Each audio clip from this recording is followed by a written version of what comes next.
Olá, caros cursistas, sejam bem-vindos. Meu nome é Patrícia, sou bióloga pela Faculdade de Saúde Bituruna e mestre em Ciências Biológicas pela Universidade Estadual de Montes Claros. Ao longo desse período, iremos trabalhar juntos a disciplina Zoologia de Invertebrados. Zoologia significa o estudo científico dos animais, e os temas que serão abordados aqui são de grande importância para a formação de vocês, futuros biólogos.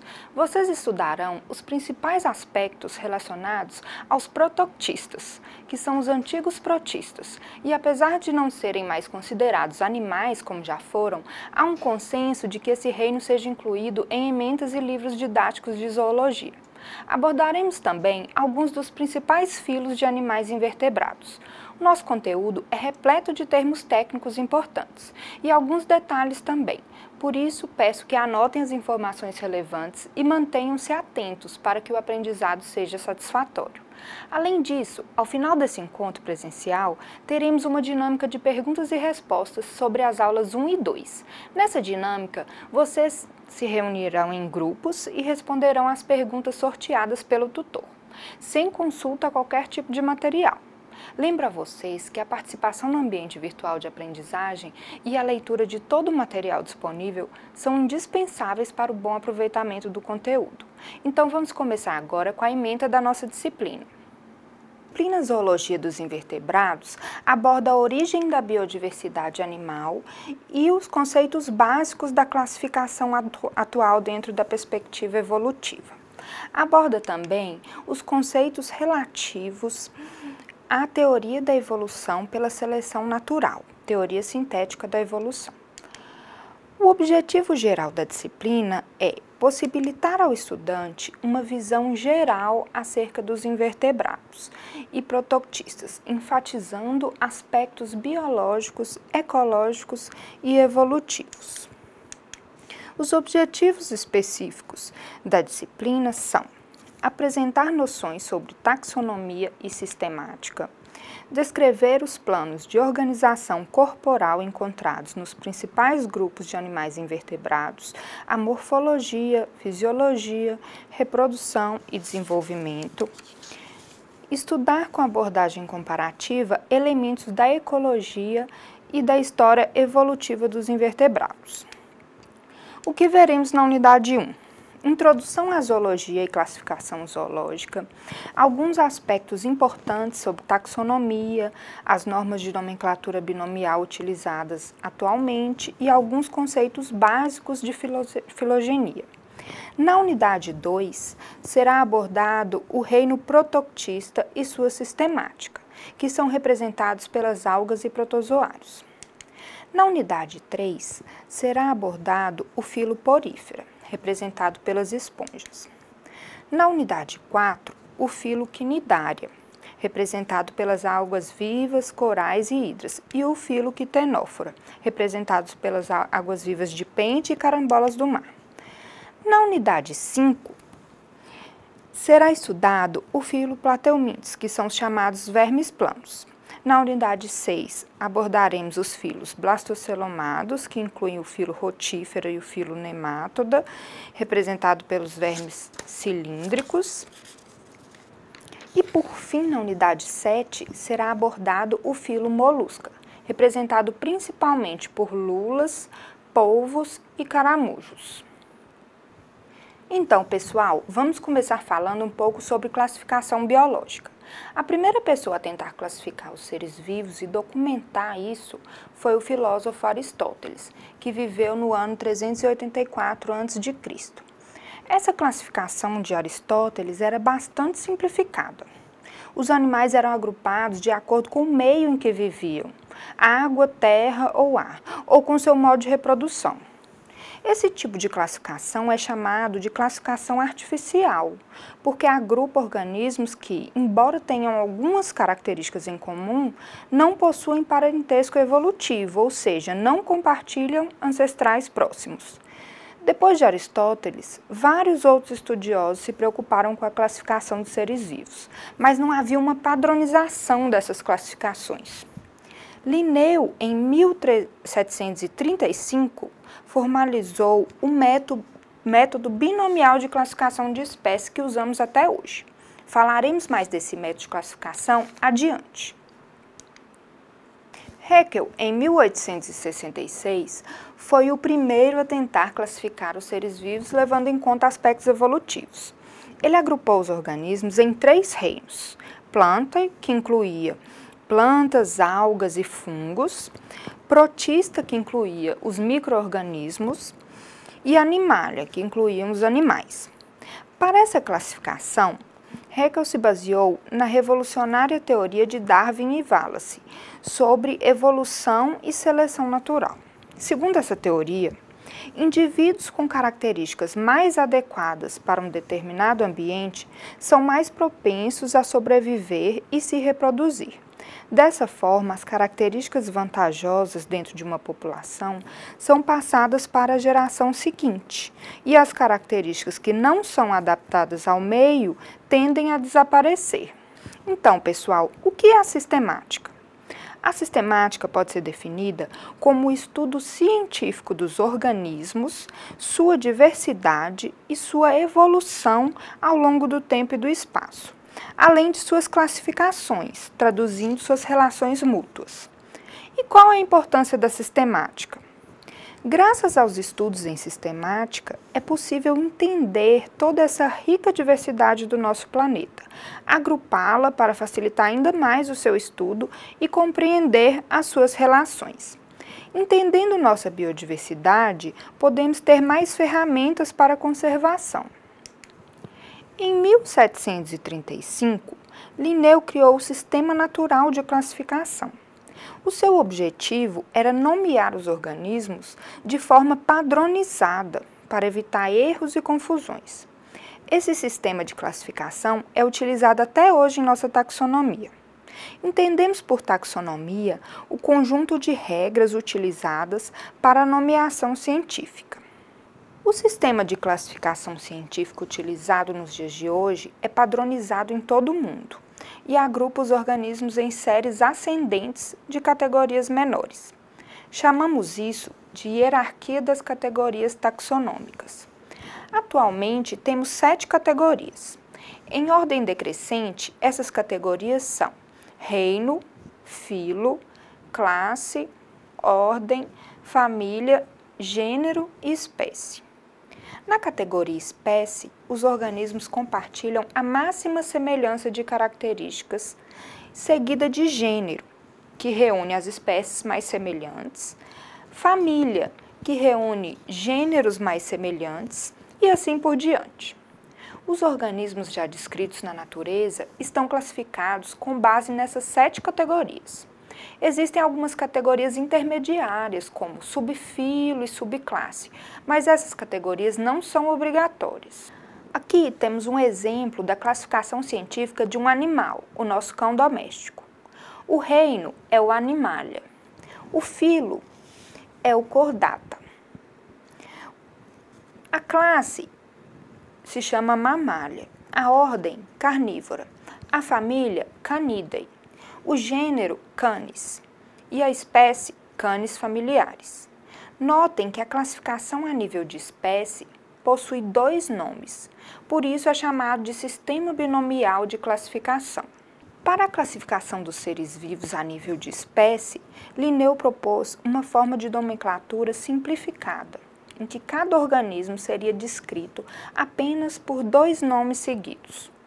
Um nome científico para designar um ser vivo é composto então por gênero, que é a palavra que vem primeiro, no caso do nosso exemplo, canis, e epíteto específico, essa segunda palavra, no caso do nosso exemplo, familiares. As 2 palavras juntas formam o nome da espécie. Notem que o nome que aparece depois do nome da espécie é o do autor da espécie, ou seja, a pessoa que primeiro descreveu a espécie e atribuiu um nome a ela, e o ano em que ela foi escrita. Nas regras de nomenclatura, o gênero deve ser escrito sempre com a primeira letra maiúscula, e o epíteto específico deve vir todo escrito com letras minúsculas. O nome científico, quando representa uma espécie, deve vir destacado no texto, em itálico quando digitalizado ou sublinhado quando escrito à mão. A sistemática filogenética foi proposta por Henning em 1950. O método proposto por ele foi o primeiro a levar em conta ideias evolucionistas para a classificação dos seres vivos, considerando hipóteses sobre a ancestralidade e o parentesco dos organismos.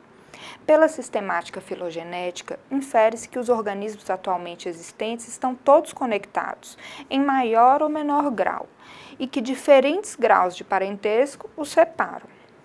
As hipóteses sobre esses parentescos evolutivos são formuladas a partir de análises de características de forma comparativa.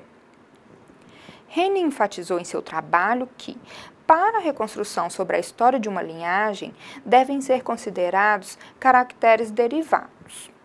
Um caráter derivado significa diferente da condição ancestral. Esse estado diferenciado da condição recebe o nome de apomorfia. Um exemplo de apomorfia é a presença de asas em insetos. A característica presença de asas deriva de uma condição anterior que estava presente no ancestral, que é a ausência de asas.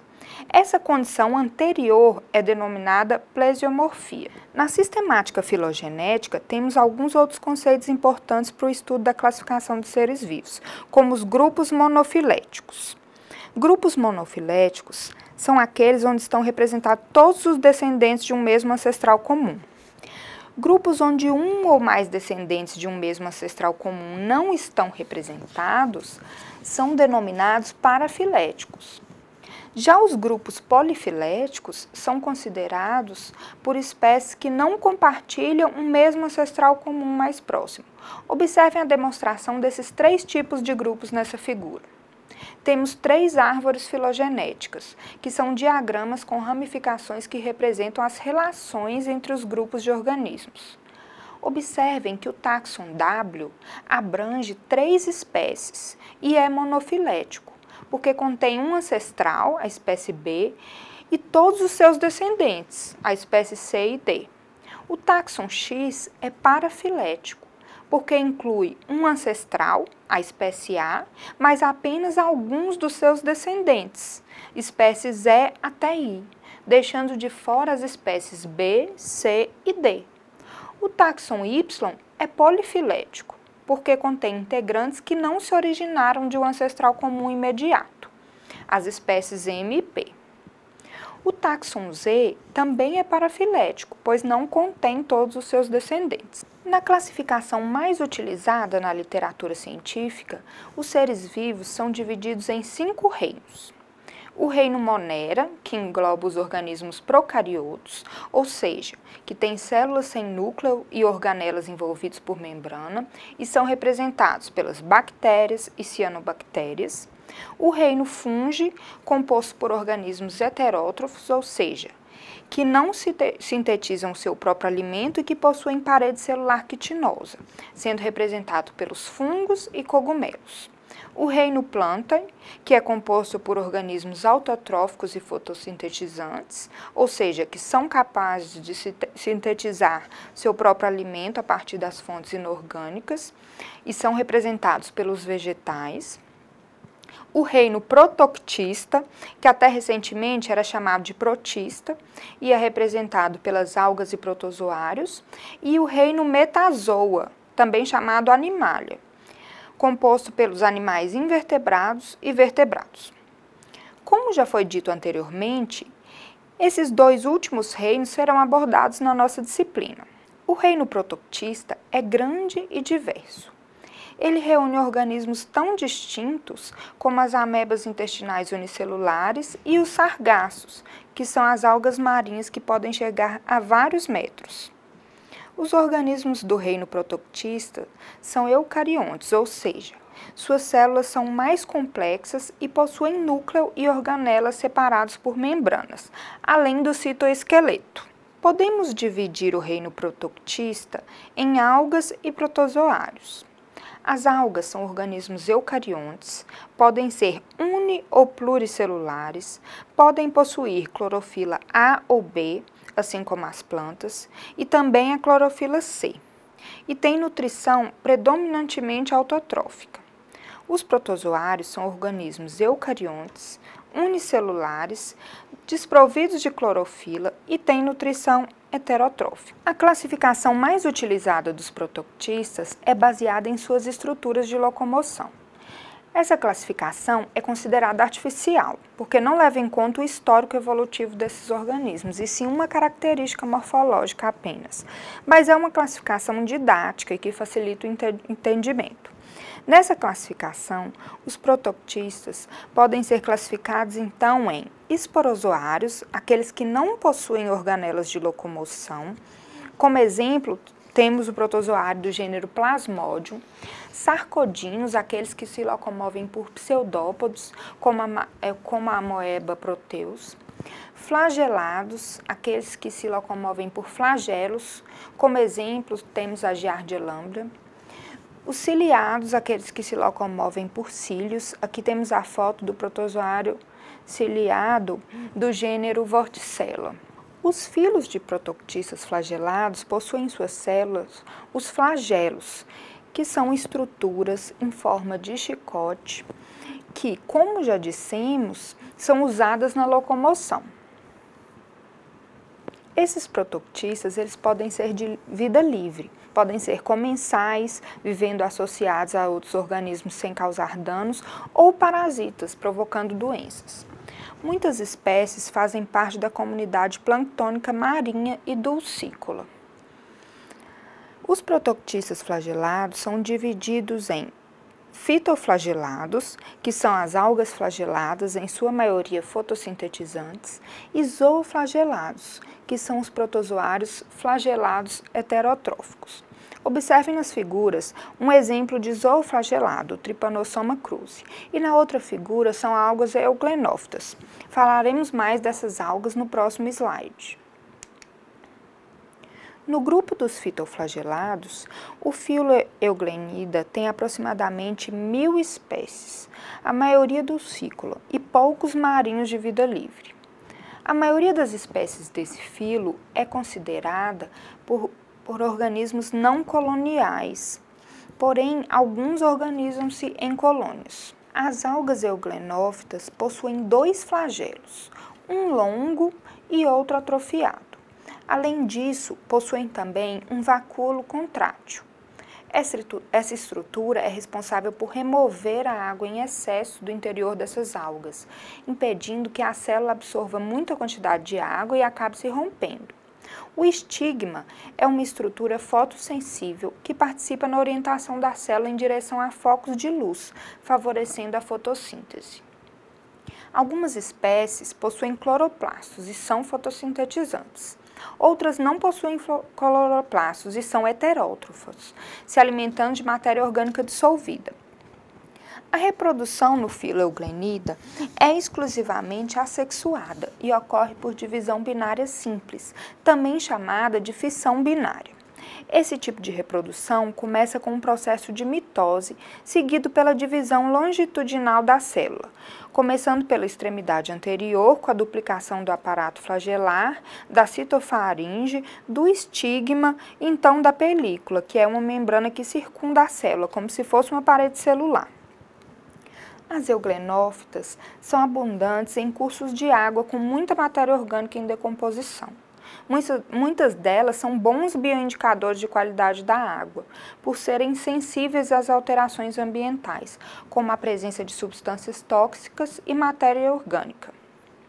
Podem ser também utilizadas no tratamento de água e efluentes, pois absorvem e extraem metais como magnésio, ferro e zinco. Também fazem parte dos fitoflagelados o filo Dinoflagellata. Existem aproximadamente 4.000 espécies de dinoflagelados. Os organismos desse filo são, em sua maioria, biflagelados, sendo que a disposição de seus 2 flagelos é uma característica que define esse grupo. Um dos flagelos encontra-se orientado de forma transversal e o segundo flagelo se encontra em posição longitudinal. São comuns em todos os hábitats aquáticos, mas a sua maior diversidade é marinha.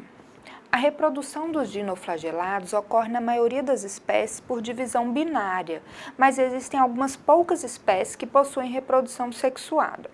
Alguns dinoflagelados são responsáveis por produzir um fenômeno chamado de maré vermelha.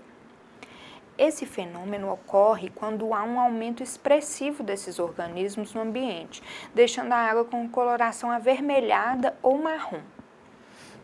Algas podem liberar substâncias tóxicas, causando a morte de outros organismos marinhos, principalmente os filtradores. Outro representante dos filos fitoflagelados é o filo Chlorophyta. Ele é representado pelas algas verdes. É o grupo mais numeroso e diversificado de algas. Existem mais de 17 mil espécies. Podem ser unicelulares ou pluricelulares.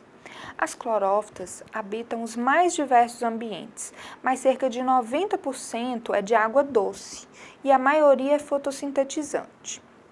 Elas possuem a clorofila A e B e os pigmentos xantofila e carotenoides.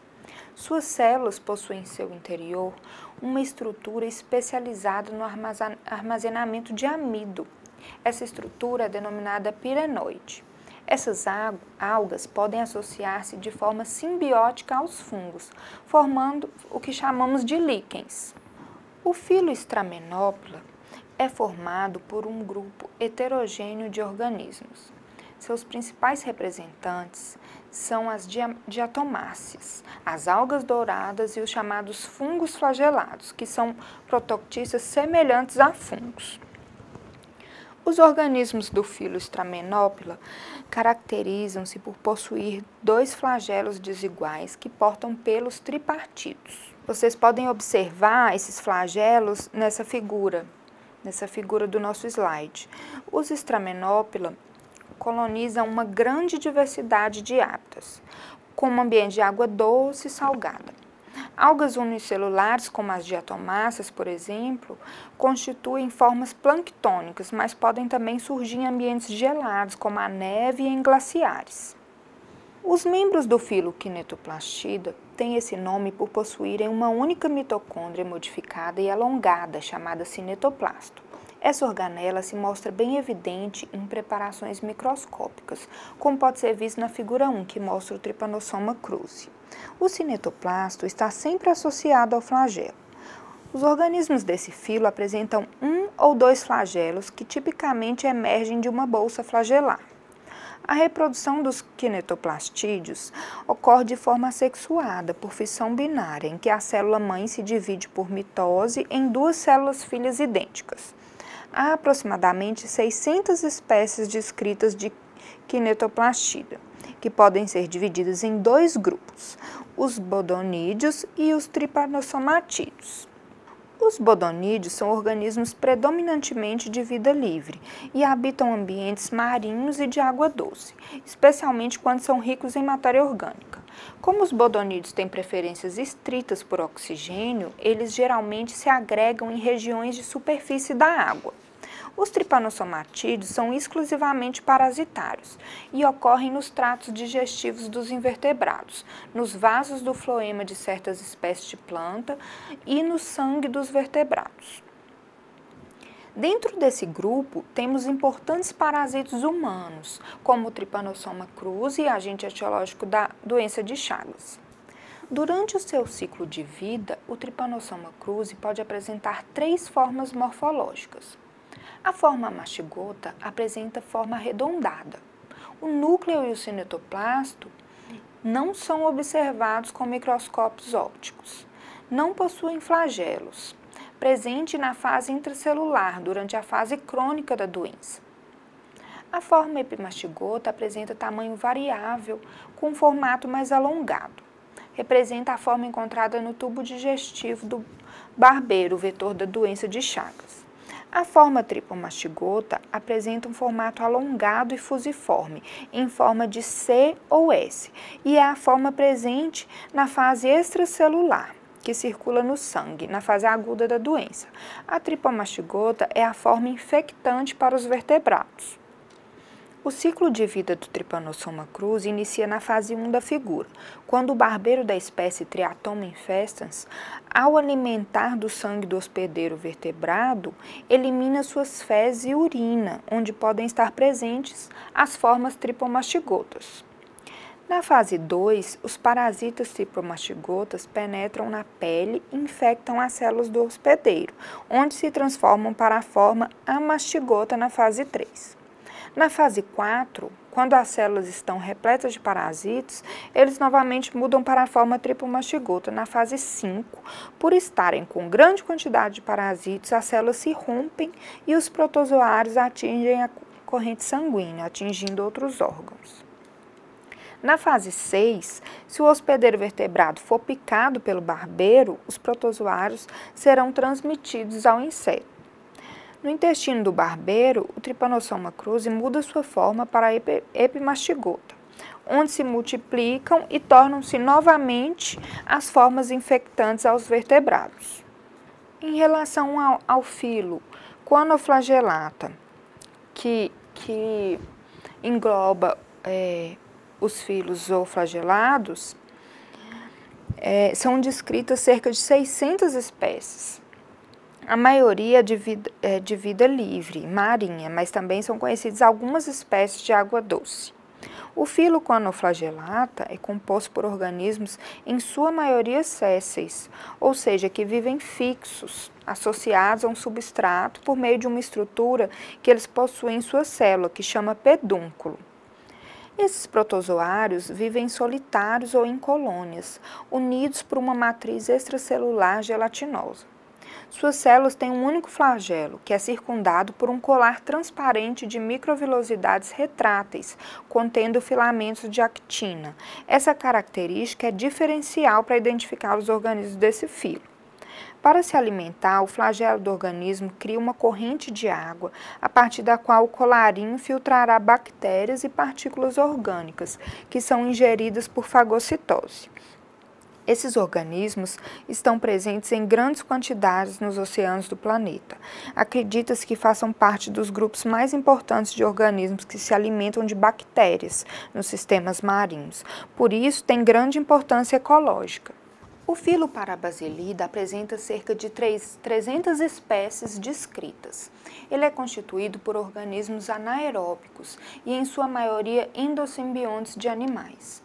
Um endosimbionte é qualquer organismo que vive no interior do corpo de outro organismo, realizando com ela uma relação harmônica e benéfica.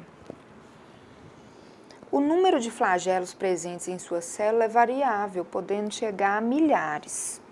A reprodução dos parabaselidas é predominantemente assexuada, por fissão binária, como ocorre na maioria dos protozoários. Existem poucas espécies parasitas, porém alguns são parasitas importantes na medicina, como o Trichomonas vaginalis, causador da tricomoníase nos seres humanos. Duas características diferenciais desse grupo são a presença do aparato basal, que é o complexo de Golgi associado com fibras parabasais, e o axóstio, que é essa estrutura em forma de agulha que atravessa o citoplasma.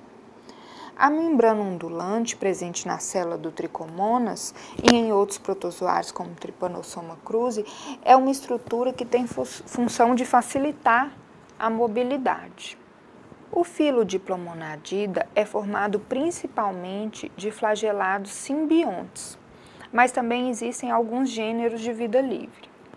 As espécies de vida livre tendem a ser encontradas em águas ou sedimentos organicamente ricos, ainda que pobres em oxigênio.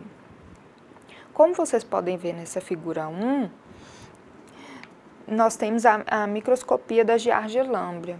As células desses organismos possuem 2 núcleos. Apresentam um número variável de flagelos, mas o mais comum são 8.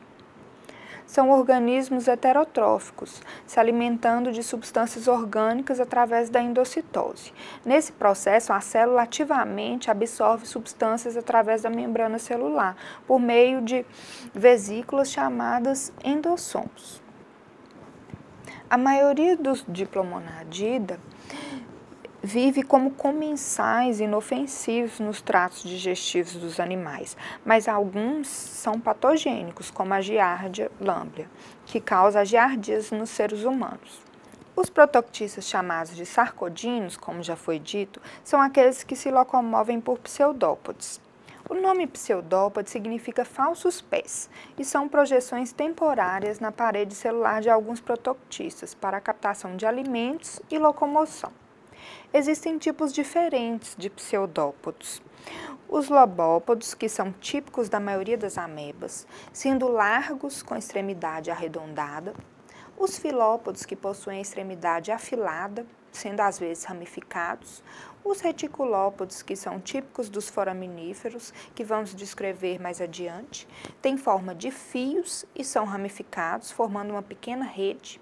E os axópodos, que são típicos dos heliozoários, são finos e têm formato de agulha. A seguir, vamos ver os principais exemplos de protoctistas que possuem pseudópodes em alguma fase do seu ciclo de vida. Os organismos incluídos no filo Rhizópoda são representados pelas amebas, constituindo um pouco mais de 200 espécies.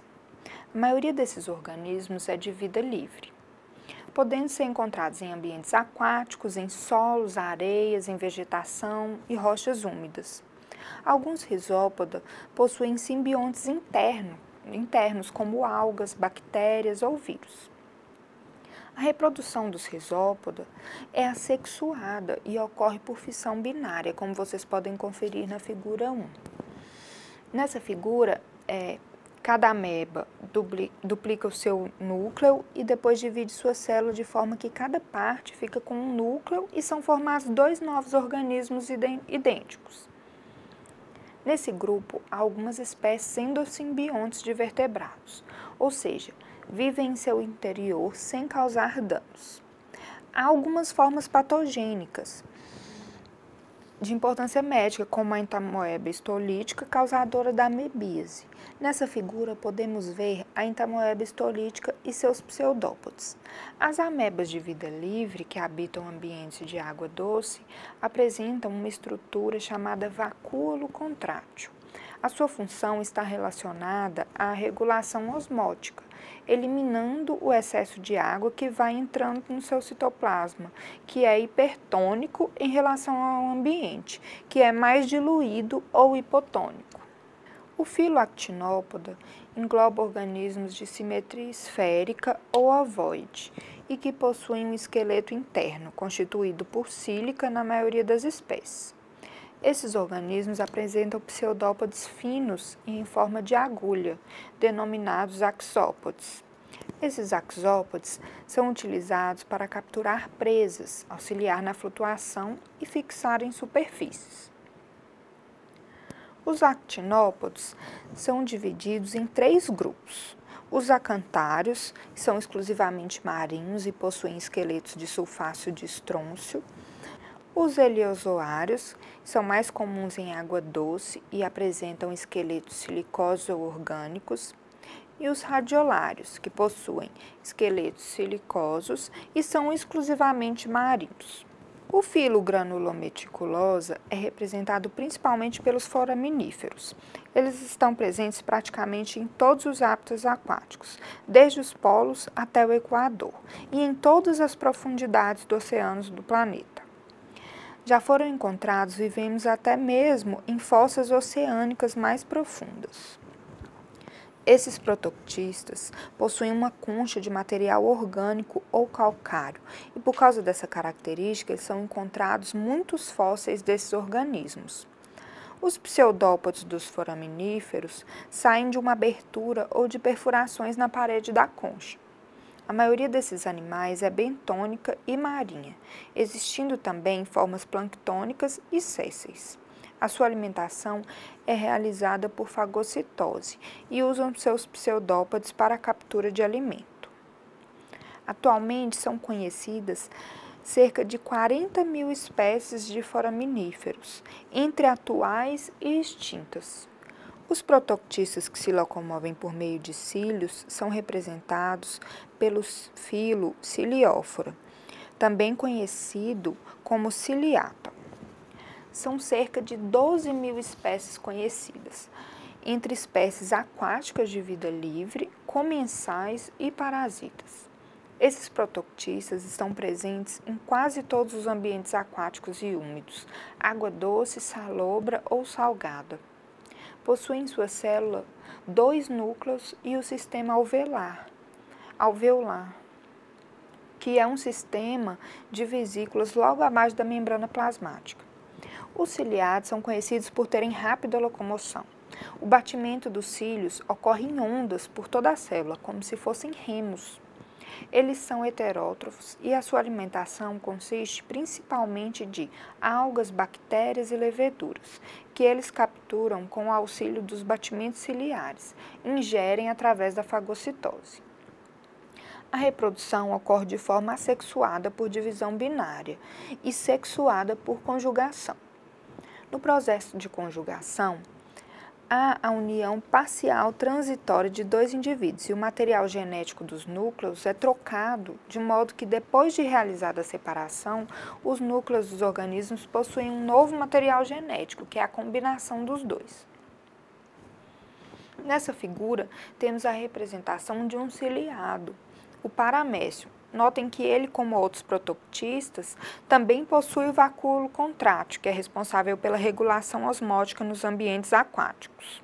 Os protoctistas esporozoários, ou seja, que não possuem organelas de locomoção, são representados pelo filo apicomplexa. São descritas cerca de 5.000 espécies nesse grupo e são considerados um filo bem-sucedido de parasitas especializados. Os organismos desse filo deslocam-se por deslizamento ou flexões do corpo. Os apicomplexa possuem na extremidade anterior da célula uma combinação de organelas que identifica o grupo, chamado de complexo apical. Observem o complexo apical na figura 1.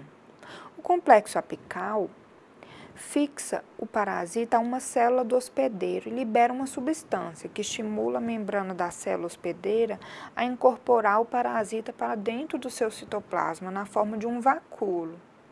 Nesse grupo, encontram-se patógenos humanos extremamente importantes, como o Plasmodium, agente etiológico da malária, e o Toxoplasma, causador da toxoplasmose. A reprodução dos apicomplexa pode ser sexuada ou assexuada. A fase denominada gametogônia é a fase sexuada. Há a formação de gametas, fecundação e a formação do esporo, chamado de oocisto. A esporogônia é a fase de desenvolvimento do oocisto, que é a forma de resistência do parasito. Nessa fase ocorre a formação de esporozoítos, que são as formas infectantes. Na fase proliferativa, que corresponde à fase aguda da doença no hospedeiro, ocorre a intensa reprodução assexuada dos parasitos, que ocorre pelo processo de divisão binária. Então é isso, pessoal. Aguardo vocês na próxima videoaula da nossa disciplina, Zoologia dos Invertebrados.